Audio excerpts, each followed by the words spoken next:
بہت سارے مسائل ہمارے سامنے ایسے پیدا ہوئے جو ہم نے نہ پہلے کبھی سنے تھے اور جن کے بارے میں ہم نے کبھی سوچا تک نہیں تھا۔ انہی میں سے ایک بہت بڑا مسئلہ ہمارے سامنے آنے والے دنوں میں پیدا ہونے والا ہے کہ ہم عید کی نماز کیسے پڑھیں گے۔ ہمیشہ تو ہم عید کی نماز عیدگاہ میں پڑھتے تھے جو نبی صلی اللہ علیہ وسلم کی سنت ہے، اور ایک قسم کی اجتماعیت کا بھی اس میں اظہار ہوتا تھا۔ تمام مسلمان عیدگاہ میں جمع ہو کر کے مرد عورت تمام لوگ نماز پڑھتے تھے۔ اس بار لاک ڈاؤن ہے، ہم گھروں کے باہر نہیں نکل سکتے، اتنی بڑی تعداد میں کہیں اکٹھا نہیں ہو سکتے، تو ایسے حالات میں ہم عید کی نماز کہاں پڑھیں؟ کیا ہم عید کی نماز گھر پر پڑھ سکتے ہیں؟ کیا گھر پہ عید کی نماز پڑھنا ضروری ہے؟ اور اگر ہم عید کی نماز گھر پہ پڑھیں گے تو اس کا طریقہ کیا ہوگا؟ اور پھر کیا اس میں ہمیں خطبہ دینا ہوگا یا نہیں دینا ہوگا؟ انشاءاللہ ہم ان تمام سوالات کا آپ کو آج اس ویڈیو میں جواب دینے کی کوشش کریں گے۔ سب سے پہلا مسئلہ آپ یہ یاد رکھیں کہ عید کی نماز کا حکم کیا ہے۔ عید کی نماز یہ سنت ہے، فرض ہے یا کیا ہے؟ تو اس بارے میں صحیح بات یہ ہے کہ عید کی نماز یہ فرض ہے، مردوں کے لیے بھی عورتوں کے لیے بھی۔ نبی صلی اللہ علیہ وسلم نے ہمیشہ اس پر پابندی سے مواظبت فرمائی ہے۔ آپ ہمیشہ عید کی نماز پڑھتے تھے، اور آپ نے عید کی نماز کے لیے عورتوں کو خاص طور سے نکلنے کا اور لے جانے کا حکم بھی دیا ہے۔ حضرت ام عطیہ رضی اللہ تعالیٰ عنہ کہتی ہیں، صحیح بخاری اور صحیح مسلم کی روایت ہے کہ امرنا ان نخرج العواتق و ذوات الخدور۔ نبی صلی اللہ علیہ وسلم نے حکم دیا، ہمیں حکم دیا گیا کہ ہم کنواری لڑکیوں کو اور پردے والیوں کو، جو شادی شدہ بھی ہو گئی ہیں اور جو کنواری لڑکیاں ہیں، تمام عورتوں کو ہم عیدگاہ لے کر کے جائیں، عید کی نماز میں شریک کریں۔ اور صحیح بخاری اور صحیح مسلم کی دوسری حدیث میں یہ الفاظ بھی موجود ہیں کہ نبی صلی اللہ علیہ وسلم سے پوچھا گیا کہ اگر کسی عورت کے پاس جلباب نہ ہو، چادر نہ ہو، تو آپ نے یہ نہیں فرمایا کہ وہ نہ جائے، آپ نے فرمایا لِتُلْبِسَهَا أُخْتُهَا مِنْ جِلْبَابِهَا، اس کی بہن اس کو اپنی جلباب اور چادر دے دے، لیکن وہ عورت عید کی نماز میں شریک ہو۔ تو یہ جو الفاظ ہیں، اتنے سختی کے ساتھ آپ صلی اللہ علیہ وسلم نے جو حکم دیا ہے، یہ اس بات کی دلیل ہے کہ عید کی نماز یہ فرض ہے، مردوں کے لیے بھی عورتوں کے لیے۔ تو یہ پہلا مسئلہ معلوم ہوا کہ عید کی نماز فرض ہے۔ اب ہم عیدگاہ میں تو نہیں پڑھ سکتے اس بار، تو گھر میں ہم یہ نماز پڑھ سکتے ہیں کہ یا نہیں؟ تو یاد رکھیں ہیں کہ یہ عید کی نماز ہم گھر پر پڑھیں گے۔ امام بخاری رحمۃ اللہ علیہ کتاب الصلاۃ العیدین، انہوں نے صحیح بخاری میں جہاں عیدین کا چیپٹر قائم کیا ہے، وہاں انہوں نے ایک باب قائم کیا، باب اذا فاتہ العید یصلی رکعتین۔ اگر کسی شخص کی عید کی نماز چھوٹ جائے تو وہ 2 رکعت نماز پڑھے گا۔ وَكَذَلِكَ النِّسَاء، اور عورتوں کی بھی اگر نماز چھوٹ جائے عیدگاہ میں تو وہ 2 رکعت نماز پڑھیں گے۔ وَمَنْ كَانَ فِي الْبُيُوتِ وَالْقُرَىٰ، اور جو گھروں میں ہو یا جو گاؤں دیہات میں ہو وہ بھی عید کی نماز پڑھے گا۔ لقول نبی صلی اللہ علیہ وسلم هَذَا عِيدُنَا أَهْلَ الْإِسْلَامِ، اس لیے کہ آپ صلی اللہ علیہ وسلم نے فرمایا کہ یہ ہماری عید ہے، تمام اہل اسلام کی، تمام مسلمانوں کی عید ہے۔ یعنی امام بخاری کہنا کیا چاہتے ہیں کہ اگر کوئی شخص عیدگاہ گیا اور اتفاق سے جماعت اس کی چھوٹ گئی، لیٹ پہنچا وہ، تو وہ شخص بھی عید کی نماز پڑھے گا۔ اسی طریقے سے کوئی بوڑھا ہے، معذور ہے، عیدگاہ نہیں جا سکا، گھر پر ہے، وہ بھی عید کی نماز پڑھے گا۔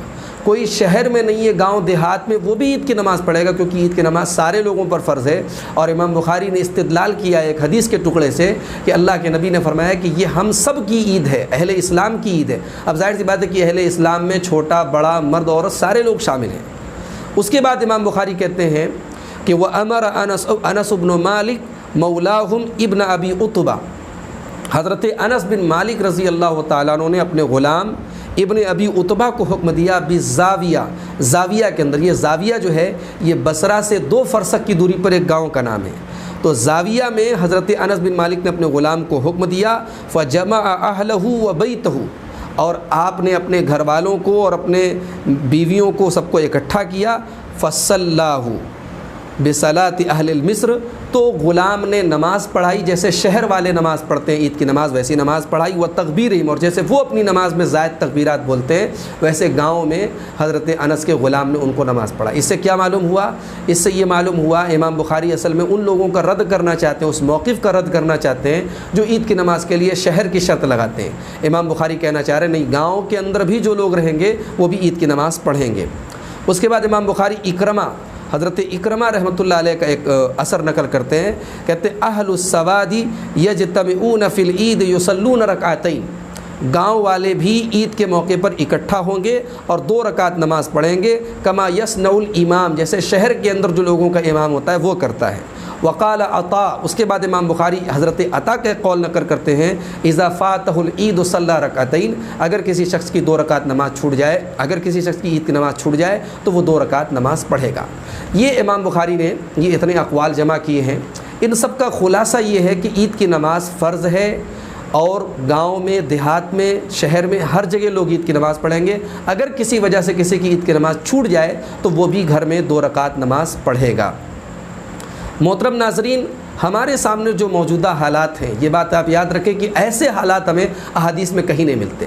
یہ جتنے آثار نقل کیے گئے، اور حضرت انس کا جو اثر امام بخاری نے نقل کیا ہے، یہ تو امام بخاری نے تعلیقاً نقل کیا بغیر سند کے، لیکن یہی اثر مصنف ابن ابی شیبہ میں اور سنن کبریٰ للبیہقی کے اندر یہ سند کے ساتھ متصلاً یہ اثر صحیح سند سے منقول ہے، تو اثر بالکل صحیح ہے۔ اور اس سے معلوم ہوا کہ حضرت انس رضی اللہ تعالیٰ عنہ جو گاؤں میں رہتے تھے، تو وہاں انہوں نے اپنے گھر والوں کے ساتھ اپنے غلام کے پیچھے عید کی نماز پڑھی۔ تو موجودہ حالات میں جو ہمارے سامنے سچویشن ہے، ہماری عید کی نماز عیدگاہ میں چھوٹ نہیں رہی ہے، بلکہ عیدگاہ میں آلریڈی نماز ہو ہی نہیں رہی ہے، تو ایسے موقع پر بھی ہم اور آپ عید کی نماز اپنے اپنے گھروں میں 2 رکعت پڑھیں گے۔ طریقہ کیا ہے؟ طریقہ وہی ہے جو عام طور سے عید کی نماز کا ہوتا ہے۔ ہم عید اور بقرعید کی نماز جیسے عیدگاہ کے اندر اپنے امام کے پیچھے پڑھتے ہیں، ویسے ہی ہم گھر میں پڑھیں گے۔ طریقہ کیا ہے کہ 2 رکعت نماز پڑھیں گے، اور پہلی رکعت میں تکبیر تحریمہ کے بعد 7 بار ہم زائد تکبیر، ایکسٹرا 7 بار تکبیر بولیں گے، اللہ اکبر کہہ کر کے ہم ہاتھ باندھیں گے، اور اس کے بعد ہم 7 بار تکبیرات زائد، اللہ اکبر اللہ اکبر اللہ اکبر، ہم 7 ٹائم اس کو بولیں گے، اور اس کے بعد سورہ فاتحہ، دعائے ثنا پڑھیں گے، سورہ فاتحہ پڑھیں گے، اور اس کے بعد آگے میں بتاؤں گا کہ سورہ اعلیٰ اور سورہ غاشیہ اللہ کے رسول صلی اللہ علیہ وسلم کی سنت ہے، وہ دونوں صورتیں ہم جو ہے پہلی رکعت میں اور دوسری رکعت میں پڑھیں گے۔ تو پہلی رکعت میں تکبیر تحریمہ کے بعد 7 ایکسٹرا تکبیر، اور دوسری رکعت میں جب اٹھیں گے تو دوسری رکعت کے شروع میں 5 جو ہے زائد تکبیر، اس طریقے سے ٹوٹل 12 زائد تکبیرات ہم عید کی نماز میں پڑھیں گے۔ حضرت کثیر بن عبداللہ بن عمرو بن عوف اپنے باپ سے اور وہ اپنے دادا سے روایت کرتے ہیں، ان رسول اللہ صلی اللہ علیہ وسلم کبر فی العیدین 7 فی الاولی و 5 فی الآخرہ، کہ اللہ کے نبی صلی اللہ علیہ وسلم نے عیدین کی نماز میں، یعنی عید اور بقرعید کی نماز میں پہلی رکعت میں 7 بار اور دوسری رکعت میں 5 بار آپ نے زائد تکبیرات کہی ہیں۔ یہ ابن ماجہ کی حدیث نمبر 1057 1057 نمبر کی حدیث ہے، اور حدیث بالکل صحیح ہے۔ تو یہ عید کی نماز کا طریقہ ہے، یعنی عام نماز کی طرح ہی 2 رکعت پڑھیں گے، بس اس میں تھوڑا سا الگ یہ ہے کہ پہلی رکعت میں 7 مرتبہ زائد اللہ اکبر بولیں گے، اور دوسری رکعت میں 5 مرتبہ، یعنی ٹوٹل 12 مرتبہ ہم زائد تکبیرات بولیں گے، ایکسٹرا تکبیرات بولیں گے۔ قرأت کیا کریں گے؟ پہلی رکعت میں سورہ اعلیٰ پڑھیں گے، دوسری رکعت میں سورہ غاشیہ پڑھیں گے۔ حضرت نعمان بن بشیر رضی اللہ تعالیٰ عنہ کہتے ہیں کہ اللہ کے رسول صلی اللہ علیہ وسلم عیدین میں اور جمعہ میں سبح اسم ربک الاعلیٰ اور هل اتاک حدیث الغاشیہ پڑھتے تھے۔ یہ ابن ماجہ، ترمذی اور ابو داؤد کی صحیح روایت ہے۔ اگر مان لیجئے بہت سارے گھروں میں لوگوں کو یہ صورتیں یاد نہیں ہوں گی، سورہ اعلیٰ اور سورہ غاشیہ اگر یاد نہیں، تو جو بھی صورتیں یاد ہوں، سورہ اخلاصی آپ کو یاد ہو، سورہ فلقی یاد ہو، سورہ ناسی یاد ہو، جو یاد ہو وہ پڑھ لیں آپ اپنی آسانی کے لیے۔ ایک مسئلہ اور یاد رکھیں کہ اس عید کی نماز کے بعد خطبہ ہم دیں گے یا نہیں دیں گے۔ تو دیکھیے ایک بات یہ یاد رکھیے کہ خطبہ جو ہے وہ عیدین میں شرط نہیں ہے، جیسے جمعہ کی نماز کے لیے خطبہ شرط ہے، لیکن عیدین کی نماز میں خطبہ سنت ہے، دیا جائے تو بہتر ہے، نہیں دیا گیا تو ایسا نہیں کہ عید کی نماز نہیں ہوگی۔ تو موجودہ حالات میں جن گھروں میں علماء ہیں یا جن گھروں میں ایسے لوگ ہیں جو 5-10 منٹ کھڑے ہو کر کے کچھ نصیحت کی بات، دین کی بات کر سکتے ہیں تو خطبہ دے دیں۔ اگر خطبہ نہیں بھی دیتے ہیں تو کوئی حرج کی بات نہیں ہے۔ جن گھروں میں خطبہ دینے کے لائق لوگ نہ ہو وہ پریشان نہ ہوں، ادھر ادھر سے لوگوں کو بلانے کی کوشش نہ کریں، پریشان نہ ہوں، تکلف نہ کریں۔ اور یہ بھی یاد رکھیں کہ جن روایتوں میں عید کی نماز چھوٹنے پر 2 رکعت نماز کا ذکر ہے اس میں خطبہ کا ذکر نہیں ملتا، اس لیے بہت سارے علماء یہ بھی کہتے ہیں کہ خطبہ نہ دیا جائے۔ لیکن بہرحال جیسے خطبے کا ذکر نہیں ملتا ویسے یہ بھی ذکر نہیں ملتا کہ خطبہ نہیں دیا گیا، اس لیے بہرحال جائز ہے اگر کسی گھر میں خطبہ دینے کے لائق لوگ ہیں یا علماء موجود ہیں خطبہ دے لیں، لیکن اگر خطبہ نہیں دیا گیا تو کوئی حرج کی بات نہیں ہے۔ باقی جو عید کے دن کی سنتیں ہیں، غسل کرنا، اچھے کپڑے پہننا، ان تمام سنتوں پر عمل کریں اور تکبیر کے کلمات سے اپنی زبانوں کو تر رکھیں۔ اللہ تعالیٰ سورہ بقرہ کی آیت نمبر 185 میں کہتا ہے وَلِتُكْمِلُوا الْعِدَّةَ وَلِتُكَبِّرُوا اللَّهَ عَلَىٰ مَا هَدَاكُمْ وَلَعَلَّكُمْ تَشْكُرُونَ۔ جب تم یہ گنتی پوری کر لو تو اللہ کی تکبیر بیان کرو، اللہ کی بڑائی بیان کرو، جو نعمت اس نے تم کو دی ہے، اور تاکہ تم اس کا شکر ادا کرو۔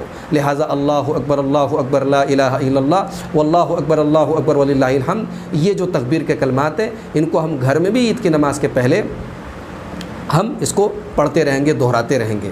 تو یہ عید کی نماز کے تعلق سے لاک ڈاؤن کے اندر یہ چند باتیں تھیں۔ آئیے ہم اللہ سے دعا کریں، اللہ تعالی ہمیں سنت کے مطابق عید کی نماز کو اپنے گھروں میں سکون اور شانتی کے ساتھ ادا کرنے کی توفیق عطا فرمائے۔ ساتھ میں آپ سب سے یہ گزارش کروں گا کہ اللہ کے واسطے لاک ڈاؤن اگر یہ جاری رہے گا تو آپ اس کی پابندی کیجئے گا، قطعاً آپ اس کی مخالفت مت کیجیے اور کہیں بڑی جماعت بنا کر کے اکٹھا ہونے کی کوشش مت کیجیے۔ بیماری سے بچنے کا بھی یہی تقاضا ہے اور ہماری مصلحت اور ہماری بھلائی بھی اسی میں ہے۔